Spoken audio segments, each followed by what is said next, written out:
Hello mga kaigo, welcome again sa ating YouTube channel na Criminology Talks. Mga kaigo, magdi-discuss ulit tayo ng isang topics na andun po sa Table of Specification or TOS sa Criminology Board Exam.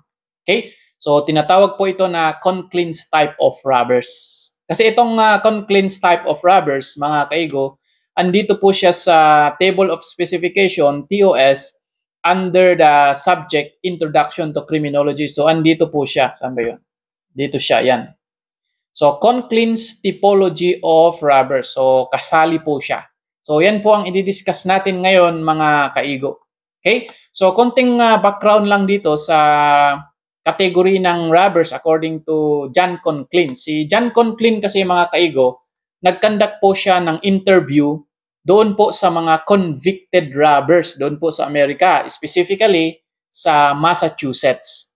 Okay? So, yung interview na yon, ang in-interview na is yung isa, yung una mga kaigo is yung motivation nila kung bakit sila nagko-commit ng robbery. By the way, itong robbery na word, it pertains to robbery or theft.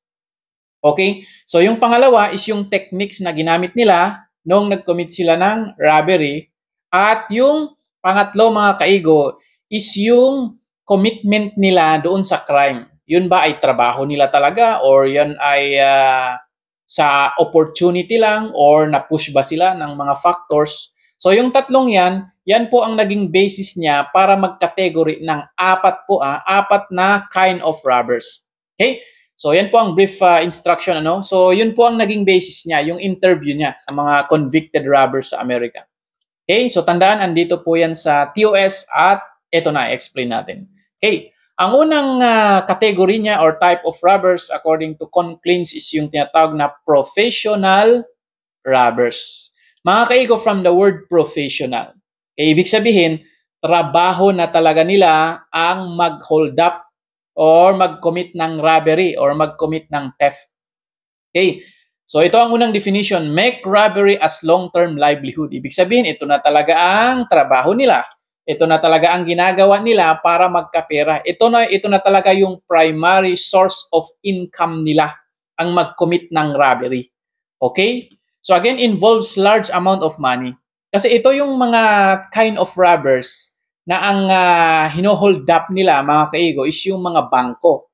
Kasi sa mga bangko, syempre, malaki ang pera dyan. Ano pa? Yung mga jewelry store. Basta yung mga establishment na andun yung malaking pera. Okay? So, yun po yung subject ng mga professional robbers. So, involves a large amount of money. And of course, dahil professional sila mga kaigo, they carry a high-powered firearms. So, hindi lang putyo-putyo ang hawak nilang mga baril, ang hawak nilang mga weapons, kung hindi mga high-powered firearms. Okay? So, yan po yung simplest explanation ng professional robbers according kay John Conclin. Okay? Ang pangalawa mga kaigo na category is yung opportunistic robbers. So from the word opportunistic,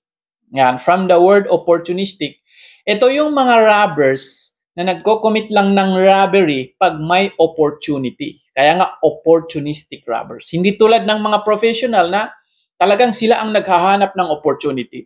Ito ng mga opportunistic robbers, naghihintay lang sila. Kung may makita lang silang opportunity, yun na, papasukin talaga nila yan. Okay? Commits robbery due to permissive circumstances. Yan. So, if there is a permissive circumstance, ibig sabihin, kung may chance, if there is a chance, if there is an opportunity, kung may pagkakataon na mag-commit sila ng robbery, magko-commit sila ng robbery. Kaya nga opportunistic.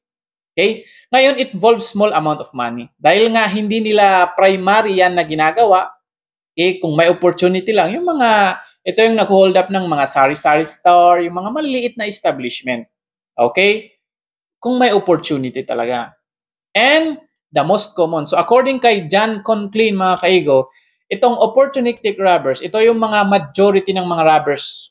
Okay? Ito yung most common na kinds of robbers ngayon. Ito yung, kasi siyempre, may mga hold-upper or may mga robbers na trabaho na bihira lang po or there's a small percentage ng mga yan.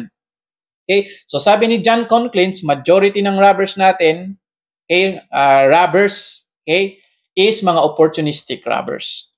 Okay? So from the word opportunity, they only commits robbery if opportunity permits it. Okay?